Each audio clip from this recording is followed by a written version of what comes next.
नमस्कार दोस्तों, मैं welcome to my channel trading take.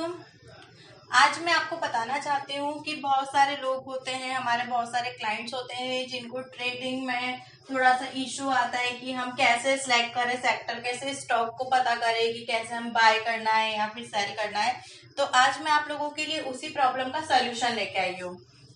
तो अगर आपने इसके पहले, हमने उम्मीद करती हूँ कि इसके पहले हमने जो भी वीडियोस अपलोड किए थे, क्योंकि अभी हमने न्यू ही चैनल को ज्वाइन किया है, तो कुछ वीडियोस मैंने इसके पहले शेयर करे थे। तो अगर अभी तक आप लोगों ने हमारे वीडियो को लाइक और सब्सक्राइब नहीं किया है, अगर आपको पसंद आए तो ही आप लाइक करिए, और अगर अभी तक आपने हमारे चैनल को सब्सक्राइब नहीं किया है तो प्लीज आप हमारे चैनल को सब्सक्राइब कर लीजिए और जो बेल आइकॉन है उसको प्रेस कर लीजिए। तो उससे क्या होगा कि हमारे जो भी न्यू लेटेस्ट कुछ हम वीडियोस अपलोड करते हैं या फिर कुछ भी इंफॉर्मेशन हम अपलोड करेंगे तो वो आपको मिलती रहेगी।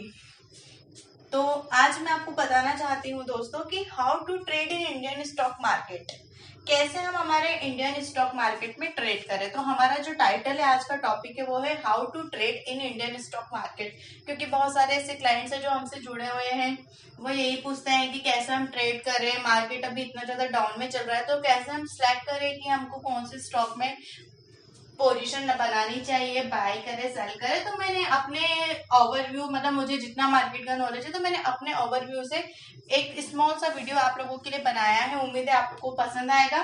तो आइए हम स्टार्ट करते हैं। Title, how to trade in Indian stock market, art of trading. Art of trading के 5 स्टेप्स है। फर्स्ट है मार्केट अपडेट, सेकेंड है trend of the market, third selection of sector, fourth है selection of stock, and fifth and last है हमारा maintain stop loss. तो आइए सबसे पहले मैं आपको फर्स्ट टॉपिक बनाती हूँ market update. Market update word से ही आपको समझ में आ रहा होगा कि मार्केट के बारे में अपडेट्स होना है, क्योंकि अगर आप मार्केट में इन्वेस्टमेंट कर रहे हैं, आप ट्रेड कर रहे हैं, तो आपको ये पता होना चाहिए कि मार्केट में अभी चल क्या रहा है। क्योंकि अगर आपको पता नहीं होगा कि मार्केट में क्या चल रहा है, मार्केट की पोजीशन करंट में क्या है, तो वहां पर अगर आप पोजीशन बनाएंगे, इन्वेस्ट करेंगे तो वो रिस्की हो जाएगा। बट अगर आप मार्केट से अवेयर है, आपको मार्केट की अपडेट से, तो आपके लिए थोड़ा सा इजी हो जाएगा कि आप उसमें न्यूज में से सिलेक्ट करें। मार्केट का अपडेट है तो आप इजीली सिलेक्ट कर सकते हैं कि आपको कहाँ पर पोजीशन बनानी है, किस सेक्टर में आपको अपना मनी इन्वेस्ट करना है, राइट। तो मार्केट अपडेट्स, अब मार्केट अपडेट्स से सबसे पहले, मार्केट अपडेट्स को जानने का सबसे, आपको अलग अलग साइट्स पे जाने की जरूरत नहीं है मार्केट अपडेट्स के लिए कि आप अलग अलग साइट्स पे जाए मार्केट देखें, बिल्कुल भी जरूरत नहीं है। मनी कंट्रोल, मनी कंट्रोल बहुत ही सिंपल होता है। मनी कंट्रोल पे अगर आप जाएंगे तो आपको जो भी स्क्रिप्ट है जिसका आपको अगर करंट मार्केट प्राइस सर्च करना है, सपोज अगर आपको माइंड ट्री का प्राइस जानना है कि माइंड ट्री का अभी करंट में रेट क्या चल रहा है, तो आप मनी कंट्रोल पे जाके सर्च का एक ऑप्शन आता है, आप उस पे उस स्क्रिप्ट का नेम डालेंगे, सर्च करेंगे तो आपको करंट प्राइस एनएससी में अगर आप देखना चाहते हैं या फिर बीएससी में, तो वो दोनों में शो करता है। इसके अलावा मनी कंट्रोल में आपको जो भी हमारी स्टॉक मार्केट, शेयर मार्केट है, उससे रिलेटेड आपको न्यूज मिलती है, जो भी न्यूज़ेस आती है, और आपको ओवरऑल मार्केट का अपडेट भी मनी कंट्रोल में मिलता है। जैसे निफ्टी सेंसेक्स के अलावा कमोडिटी मार्केट हो गया हमारा, तो कमोडिटी मार्केट में क्या गोल्ड का कॉन्ट्रैक्ट क्या चल रहा है, सिल्वर में कौन सा कॉन्ट्रैक्ट कितने प्राइस पे चल रहा है, तो सारी इन्फॉर्मेशन आपको ओवरऑल, मतलब मार्केट का जो इन्फॉर्मेशन है कलेक्टिव, वो मनी कंट्रोल पे इजीली अवेलेबल होता है। तो जो मार्केट में जो ऑलरेडी इन्वेस्ट कर रहे हैं और जिनको नॉलेज है वो जानते होंगे मनी कंट्रोल के बारे में। बट अगर जो बिगिनर्स हैं, जिन्हें मनी कंट्रोल के बारे में नहीं पता, तो मैंने नीचे एक लिंक भी शेयर किया है www.moneycontrol.com। तो इस लिंक की मदद से आप जान सकते हैं मार्केट के बारे में। मनी कंट्रोल पे आपको सारी चीजें मिल जाती है। अब मनी कंट्रोल के अलावा मार्केट अपडेट पाने का एक अदर सोर्स हमारे पास होता है सीएनबीसी और जी बिजनेस। सीएनबीसी और जी बिजनेस ये दोनों चैनल होते हैं। तो ये आपको टीवी पे, अभी क्योंकि लॉकडाउन चल रहा है तो आई होप सभी लोग घर पे होंगे, राइट, और आप फ्री भी रहते होंगे, तो ये बहुत अच्छा मौका है कि आप मार्केट के बारे में अवेयर हो, आप नॉलेज गेन करें। तो डेली सीएनबीसी और जी बिजनेस एक अच्छे सोर्स होते हैं। उस पर आप टीवी चैनल पे, अगर आप के पास अवेलेबल हो डिस्क वगैरह फैसिलिटी, तो आप टीवी पे सीएनबीसी और जी बिजनेस लगा के अपडेट्स मार्केट की ले सकते हैं। और अगर आपके पास टाइम नहीं है, आप किसी काम में बिजी है, तो आप अपने मोबाइल पे इंटरनेट की तो सभी यूज करते हैं आज के टाइम में, तो नेट की मदद से आप यूट्यूब पे वीडियोस आते हैं करंट, तो आप लाइव वीडियो चलते हैं CNBC और हमारे जी बिजनेस के, तो आप वो भी देख सकते हैं। और मैंने नीचे एक CNBC की लिंक भी शेयर की है, अगर आपने अभी तक उसको नहीं देखा हो तो आप उस लिंक को आप अगर टाइप करेंगे और सर्च करेंगे तो आपको लाइव जो CNBC में मार्केट का अपडेट्स है वो आपको मिलेगा। तो मार्केट के अपडेट्स पाने के लिए हमको मनी कंट्रोल, CNBC और जी बिजनेस, इन पे आप इनकी साइट्स पे जाके आप मार्केट के अपडेट्स ले सकते हैं। आपको अलग अलग साइट्स पे, बहुत सारी साइट्स पे भटकने की जरूरत नहीं है। अब आइए हम चलते हैं हमारे सेकेंड स्टेप की तरफ। मार्केट अपडेट तो हो गया, बट सेकेंड स्टेप बहुत इंपॉर्टेंट होता है, ट्रेंड ऑफ मार्केट। मार्केट का अपडेट ले लिया, but trend of market, market का क्या ट्रेंड चल रहा है। अब ट्रेंड ऑफ मार्केट में 80% लोगों का अभी यही आया होगा कि ट्रेंड ऑफ मार्केट मतलब निफ्टी और सेंसेक्स। निफ्टी और सेंसेक्स देख लेंगे कि प्लस में कितने पॉइंट प्लस में ओपन हुआ है या फिर कितने पॉइंट डाउन ओपन हुआ है। बट मैं दोस्तों आपको ये बताना चाहती हूँ कि अगर आपको मार्केट में सेफ ट्रेड करना है और आप चाहते हैं कि आपकी इन्वेस्टमेंट ज्यादा रिस्की ना हो, तो ट्रेंड ऑफ मार्केट का मतलब है ओवरऑल वर्ल्ड का मार्केट। जिससे हमारा ग्लोबल मार्केट होता है, तो उसमें एशियन मार्केट होता है, यूरोपियन मार्केट होता है, अमेरिकन मार्केट होता है, चाइना मार्केट होता है। तो मैं ओवरऑल मार्केट की बात कर रही हूँ, राइट। तो ओवरऑल मार्केट में मार्केट का ग्राफ प्लस में है या फिर डाउनवर्ड में है, तो इसके अकॉर्डिंग हम हमारे मार्केट के ट्रेंड को जान सकते हैं और उसमें ट्रेड कर सकते हैं। क्योंकि आप भी जानते हो कि अगर अमेरिका में कुछ चल रहा है अप एंड डाउन, या फिर चाइना और अमेरिका में थोड़े टाइम पहले ट्रेड वॉर चल रही थी, तो जिसका इम्पैक्ट हमारे इंडियन स्टॉक मार्केट पे भी पड़ता है। तो हमको पूरे वर्ल्ड में जितने भी मार्केट है सबको हमको डेली बेसिस पे चेक करना चाहिए कि कितने मार्केट, ओवरऑल जो मार्केट का ग्राफ है हमारा वो पॉजिटिव बन रहा है या फिर नेगेटिव बन रहा है, राइट। तो मैंने एक सिंपल स्टेप है, मैंने एक लिंक शेयर किया है जिसकी मदद से आप इजीली जान सकते हैं। इसको अगर आप ओपन करेंगे तो वहां पर आपकी स्क्रीन पे सारे मार्केट आ जाएंगे। जैसे कि ये मैंने ओपन किया तो आपको दिख रहा होगा ऊपर सेंसेक्स, निफ्टी, फिर global market, American market, European market और एशियन मार्केट। तो इसी साइट पे अगर आप जाएंगे तो आपके लिए, आप इस साइट को चाहे तो मैंने लिंक डाला है नीचे, आप इसको नोट डाउन कर सकते हैं और आप डेली बेसिस पे इसी लिंक से आप जो भी है सारे मार्केट का जो ट्रेंड है आप पता कर सकते हैं। अब थर्ड हमारा टॉपिक आता है दोस्तों selection of stock, selection of sector. Selection of sector तो हम कैसे सिलेक्ट करें। अब आपको पता होगा कि हमारा जो इंडियन स्टॉक मार्केट है उसमें 11 सेक्टर होते हैं। हमारा जो इंडियन स्टॉक मार्केट है वो 11 सेक्टर में डिवाइडेड है, ठीक है।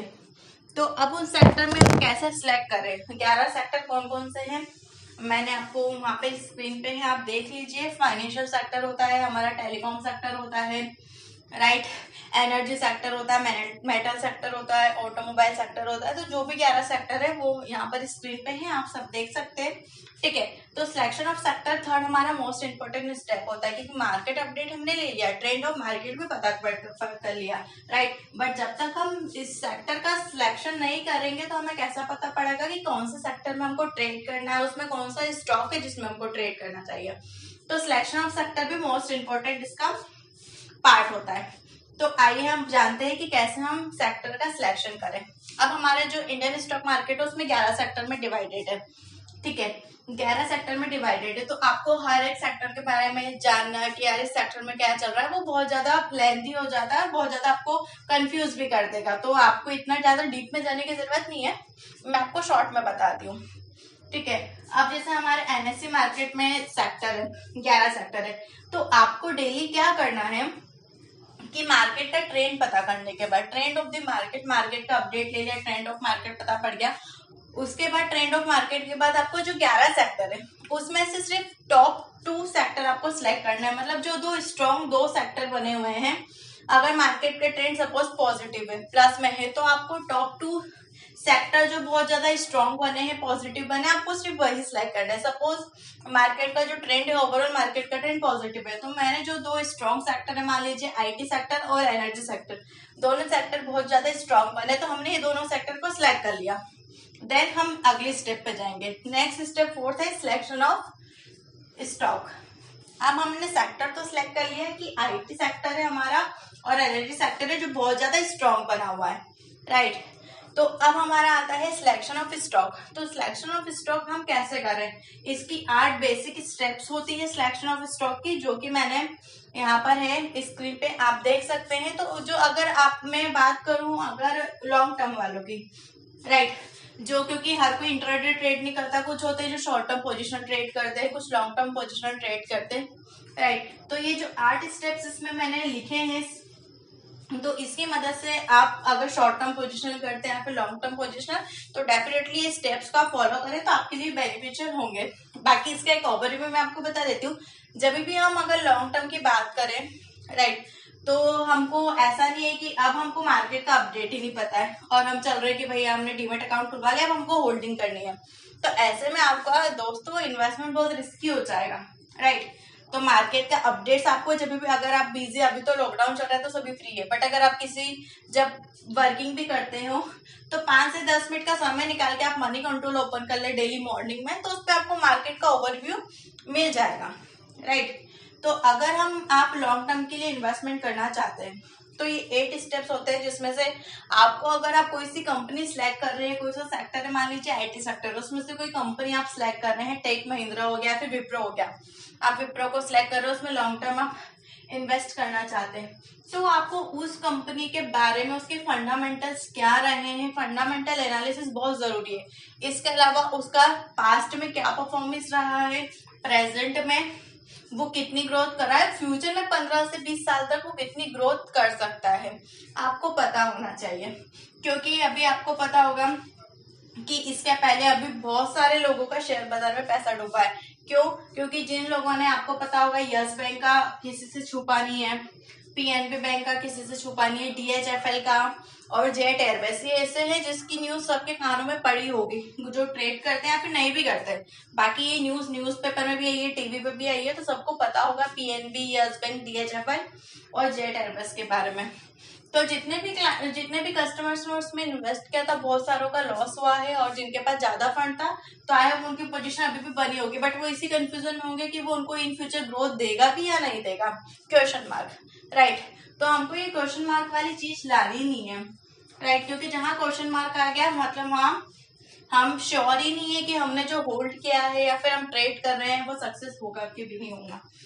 तो अगर आप लॉन्ग टर्म के लिए जा रहे हैं तो आपको पता होना चाहिए कि कंपनी का क्या है, पास्ट क्या था, प्रेजेंट क्या है, फ्यूचर में वो कितनी ग्रोथ कर सकती है, उसके जो कॉम्पिटिटर्स है उससे डिफरेंट वो ऐसा क्या कर रही है जिसमें हम उसमें होल्डिंग करें, राइट। तो ये 8 स्टेप्स है, आप पढ़ लीजिएगा और इसको फॉलो करिएगा तो आपके लिए बेनिफिशियल रहेगा। और अगर मैं सिंपल वे में बताऊँ इंट्राडे ट्रेडर्स के लिए, अगर आप इंट्राडे ट्रेडिंग करते हैं, राइट, तो उनके लिए अगर मैं बात करूं तो आपको एक सिंपल से स्टेप्स है जो फॉलो करना है। सबसे पहले तो आपको ट्रेंड ऑफ द मार्केट, आपको मार्केट का ट्रेंड पता होना चाहिए। उसके बाद हमारा थर्ड स्टेप क्या था, सिलेक्शन ऑफ सेक्टर। आपने सेक्टर सिलेक्ट कर लिया, अगर आपने टॉप स्ट्रॉन्ग 2 मतलब टॉप 2 सेक्टर हमने सिलेक्ट कर लिए, आईटी और एनर्जी हमने मान लीजिए सेलेक्ट करें। अब उसमें क्या करना है, आईटी और एनर्जी सेक्टर में आपको टॉप 2 स्टॉक सिलेक्ट करने हैं और बॉटम 2 स्टॉक सिलेक्ट करने हैं। सपोज आईटी है, आईटी सेक्टर में टॉप 2 टेक महिंद्रा और एनआईटी टेक्नोलॉजी बहुत ज्यादा स्ट्रॉन्ग बने हुए, पॉजिटिव बने हैं, और विप्रो और इन्फोसिस मान लीजिए उसमें बहुत ज्यादा डाउन पे बने, बहुत ज्यादा वीक बने, राइट। तो हमने आईटी सेक्टर में टॉप 2 निकाल लिए जो कि है हमारा टेक महिंद्रा और एनआईटी टेक्नोलॉजीज, और इसके अलावा हमने इसमें वीकेस्ट स्टॉक थे, जो बहुत ज्यादा बॉटम में थे, डाउन बने हुए थे, वो भी हमने निकाल लिए, विप्रो और इन्फोसिस, राइट। अब हमको क्या करना है, ऐसे ही आपको एनर्जी सेक्टर में करना है। आप एनर्जी सेक्टर में जाइए, वहां पर देखिए कि कौन कौन से स्टॉक है, उसमें से टॉप 2 कौन से बने हुए हैं और वीकेस्ट 2 कौन कौन से हैं। तो हमको ये सिलेक्ट करने के बाद क्या करना है, सपोज अगर मार्केट का ट्रेंड पॉजिटिव है, राइट, तो हमने टेक महिंद्रा या फिर एनआईटी में बाइंग की पोजीशन बना ली, आप उसको इजीली बाय कर सकते हैं, राइट। अगर मार्केट का ट्रेंड प्लस में है, आपने सेक्टर सिलेक्ट कर लिया, उसमें से टॉप स्टॉक भी सिलेक्ट कर लिए, तो आप उसको बाय की पोजीशन बना सकते हैं। इंट्राडे में डेफिनेटली आपको वो 1 से 1.5% तक का रिटर्न तो डेफिनेटली आपको देके जाएगा, बट आपको ये चीज ध्यान रखनी है, हमारा 5th और लास्ट पार्ट यही है कि मेंटेन स्टॉप लॉस, क्योंकि बहुत सारे लोग होते हैं जो स्टॉप लॉस अवॉइड करते हैं, बट आपको इसकी इंपॉर्टेंस समझनी होगी कि मार्केट में अगर आपको ट्रेड करना है, आपको मार्केट के बारे में नॉलेज चाहिए तो डेफिनेटली जितना ज्यादा आप ट्रेड करेंगे, आप इन्वेस्टमेंट करेंगे, उतनी ज्यादा नॉलेज आपकी बिल्डअप होगी और आपको मार्केट के बारे में पता पड़ेगा, आप उससे अवेयर होंगे, राइट। और अगर आप स्टॉप लॉस लगाते हैं तो लॉन्ग टर्म तक आप मार्केट में रहेंगे और स्मॉल स्मॉल रिटर्न्स आप डेली बेसिस पे निकालते रहेंगे। बट अगर आप स्टॉप लॉस को अवॉइड करेंगे तो वहां पर जहां पर आपका छोटा सा लॉस हो सकता है, मान लीजिए 10 से 20 हजार का आपका नुकसान हो सकता है, तो वहां पर आपका 10 से 20 की जगह 50 हजार का भी नुकसान हो सकता है अगर आप stop loss. Fifth and last topic है हमारा स्टॉप लॉस, जिसके बारे में मैं आपको बता रही हूँ, राइट। तो स्टॉप लॉस को अवॉइड बिल्कुल भी ना करें। आप हो सके तो हर स्टॉक जो भी, अगर आप इंट्राडे भी ट्रेड करें तो आप स्टॉप लॉस जरूर लगा के ट्रेड करें। और अगर लॉन्ग टर्म, क्योंकि आप लॉन्ग टर्म वाले सोचते हैं कि यार हम तो लॉन्ग टर्म कर रहे हैं तो हम कहाँ स्टॉप लॉस लगाए, बट आपको पता होना चाहिए। सपोज जैसे मैं आपको एक एग्जांपल से बताती हूँ तो आपको ज्यादा अच्छे से समझ में आएगा। अगर कोई सा स्टॉक है, मान लीजिए उसका प्राइस अभी चल रहा है 50 रुपए, राइट। अब 50 रुपए से अगर मैं लॉन्ग टर्म के लिए उसको देख रही हूँ, यार मैंने कंपनी का पास्ट प्रेजेंट फ्यूचर सब कुछ देख लिया, ठीक है, और मैं श्योर हूँ कि यार मैं इसमें इन्वेस्ट करती हूँ, मुझे रिटर्न देके जाएगा, तो मैंने 50 रुपए से उसमें शेयर अपने बाय कर लिए 50 रुपए के प्राइस से। अब बाय कर लिया, मेरा टारगेट है, मान लीजिए यहाँ से 50 रुपए से मेरा टारगेट है 100-200 पॉइंट तक का टारगेट है कि चलो 50 से 150 जाएगा या फिर 200-250 जाएगा तो मैं इसको निकाल लूंगा। बट हमारे स्टॉप लॉस क्या है, अब वो 50 रुपए से बढ़ेगा तो हमारा प्रॉफिट बुक करके हमारा टारगेट सेट है कि 150-200 पॉइंट जब अप जाएगा तो हम प्रॉफिट बुक कर लेंगे। बट अगर वो डाउन आ गया 50 से, मान लो वो 1 रुपए भी हो सकता है, 2 रुपए या फिर 10 पैसे 5 पैसे भी हो सकता है, मार्केट है, पॉसिबल है, दोनों ही कंडीशन पॉसिबल है। तो अगर आप होल्डिंग भी करते हैं तो मेरा कहने का मतलब ये है कि आपका माइंड में कि स्टॉप लॉस सेट होना चाहिए, आप स्टॉप लॉस को अवॉइड ना करें। अगर आपका टारगेट है 100 पॉइंट का, आप टारगेट लेके चल रहे हैं कि यार चलो 100 पॉइंट बढ़ जाएगा तो मैं अपनी होल्डिंग इसमें से क्लियर कर दूंगा, देन मैं अदर स्टॉक की होल्डिंग करूंगा, तो आप स्टॉप लॉस भी लेके चले। जैसे 50 आपने बाय किया तो आप लेके चले कि चलो यार अगर 25 पॉइंट नीचे आ जाएगा, 25 रुपए आ जाएगा, या फिर मान लीजिए 30 पॉइंट नीचे आएगा, 20 रुपए आ जाएगा, तो मैं फिर अपनी पोजीशन इसमें से एग्जिट कर लूंगा, मैं निकाल लूंगा। तो आपको हर एक स्टॉक, अगर आप होल्डिंग भी कर रहे हैं, होल्डिंग करने के पहले ही आपको माइंड में उसका स्टॉप लॉस भी सेट कर लेना चाहिए कि चलो मैं होल्डिंग तो कर रहा हूँ बट मेरा स्टॉप लॉस ही है और टारगेट ये है, तो अगर इतना बढ़ेगा तो वेल एंड गुड है, आपको रिटर्न मिलेगा। बट अगर डाउन आता है तो क्या, तो डाउन आ रहा है तो मुझे रिस्क नहीं लेना है। अगर मेरा स्टॉप लॉस माइंड में सेट है तो डाउन आ रहा है तो मुझे उसमें से पोजीशन क्लियर कर लेनी है, राइट। तो अगर आप इंट्राडे ट्रेड करें या फिर होल्डिंग करें तो स्टॉप लॉस बहुत जरूरी होता है, तो आपको स्टॉप लॉस जो है मेंटेन करना चाहिए, क्योंकि अगर आप स्टॉप लॉस मेंटेन करके काम करेंगे तो आपका जो लॉस है, जहां पर आपका बड़ा लॉस हो सकता है, आपकी इन्वेस्टमेंट खत्म हो सकती है, कैपिटल पे रिस्क हो सकती है, तो वहां पर अगर आप स्टॉप लॉस लेके चलेंगे तो आपका बिल्कुल छोटा सा नुकसान होगा और आप आगे मार्केट में ट्रेड कर पाएंगे। और स्टॉप लॉस को अगर आप काम करके चलेंगे, मान लीजिए कोई स्टॉक आपने बाय किया, 5 पॉइंट का टारगेट लगाया, तो वहां पे 2 से 3 पॉइंट का आप स्टॉप लॉस भी लगाइए, राइट। तो ऐसे में क्या होगा कि आपकी इन्वेस्टमेंट पे रिस्क नहीं होगी और आपको छोटे छोटे रिटर्न से मार्केट से वो कंसिस्टेंसी बेसिस पे आपको मिलते रहेंगे और मार्केट में आप लॉन्ग टर्म तक सस्टेन करेंगे और आप उसमें नॉलेज भी गेन कर पाएंगे। तो आज के हमारे वीडियो की यही स्टेप है, 5 स्टेप। सबसे फर्स्ट क्या है, मार्केट की update, second trend of the market, third है selection of sector, fourth selection of stock and fifth and last है हमारा stop loss. Maintain stop loss, stop loss को मेंटेन करना बिल्कुल भी ना भूलें, आप अवॉइड ना करें। तो दोस्तों उम्मीद करती हूँ कि आज की हमारी वीडियो आप सबको पसंद आएगी और आपके लिए बेनिफिशियल होगी। तो आप इसके अकॉर्डिंग एक बार जरूर मार्केट में काम करें, आप करके देखिए 5 से 10 से 15 दिन तक, अगर आपके लिए बेनिफिशियल रहे, आपको इससे कुछ रिटर्न निकल के आए तो आप बिल्कुल हमें फीडबैक हमारे कमेंट बॉक्स में आप हमें करके बताइए। और अगर अभी तक आपने हमारे चैनल को सब्सक्राइब नहीं किया है तो आप सब्सक्राइब कर लीजिए, क्योंकि इसके बाद हमारी जो नेक्स्ट वीडियो है उसमें मैं आपको बताऊंगी निफ्टी और बैंक निफ्टी। निफ्टी और बैंक निफ्टी में हम, क्योंकि बहुत सारा ज्यादातर नुकसान जो ऑप्शन ट्रेडर होते हैं वो ज्यादातर नुकसान निफ्टी बैंक निफ्टी में कर लेते हैं, तो नेक्स्ट वीडियो में हमारे क्लाइंट्स का बहुत सारा कह रहा था कि कुछ हेल्प करे, तो मैं नेक्स्ट वीडियो में यही बताऊंगी कि निफ्टी और बैंक निफ्टी है तो उसमें आप कैसे जजमेंट लगाए कि आपको कॉल ऑप्शन लेना है या फिर पुट ऑप्शन लेना है, किस स्ट्राइक प्राइस का आपको, कैसे आप स्ट्राइक प्राइस सिलेक्ट करें कि आप कॉल लें या फिर पुट ले, उसका स्ट्राइक प्राइस कैसे ले। और इसमें मैं आपको दोस्तों जो बताऊंगी, जो भी स्टेप्स मैं आपको बताऊंगी आप उसको फॉलो करिएगा, तो मैं आपको इतनी एक्यूरेसी जरूर दूंगी कि अगर आप हमारे उस वीडियो को देखेंगे और उसके अकॉर्डिंग काम करेंगे तो उसमें आपको 70 to 80% की एक्यूरेसी जरूर मिलेगी निफ्टी और बैंक निफ्टी के लिए, राइट। उसमें आपको मैं ये भी बताऊंगी कि आपको लॉट भी कितने लेना है, क्योंकि कई क्लाइंट होता है हमको पता नहीं होता, किसी ने 300 लॉट ले लिए, किसी ने 10 लिए, किसी ने 5 लॉट लिए, बट नहीं, हमको कितने लॉट लेना चाहिए, आप कैसे जजमेंट लगाए कि आपको कहाँ पर आपका रिस्क हो रहा है, कहाँ पर नहीं होगा, तो आप लॉट की क्वांटिटी कैसे मैनेज करें, तो उसमें मैं आपको वो भी बताऊंगी। तो उसमें मैं आपको स्ट्राइक प्राइस सिलेक्ट कैसे करें, आप कॉल ले, पुट ले और कितने लॉट मेंटेन करें, वो सारी चीजें मैं आपको डिस्क्राइब करूंगी। तो अगर अभी तक आपने हमारे चैनल को सब्सक्राइब नहीं किया है तो सब्सक्राइब कर लीजिए और बेल आइकन को प्रेस कर लीजिए, तो जो भी नोटिफिकेशन है वो आपको मिलती रहेगी। एंड अंत में इतना ही कहूंगी कि आई होप आपको हमारा वीडियो पसंद आए और आप इसके अकॉर्डिंग काम करें, और अगर आपको इसको बेनिफिट लगता है, आपको कुछ फीडबैक होते हैं तो बिल्कुल आप हमारे साथ शेयर करें। धन्यवाद दोस्तों।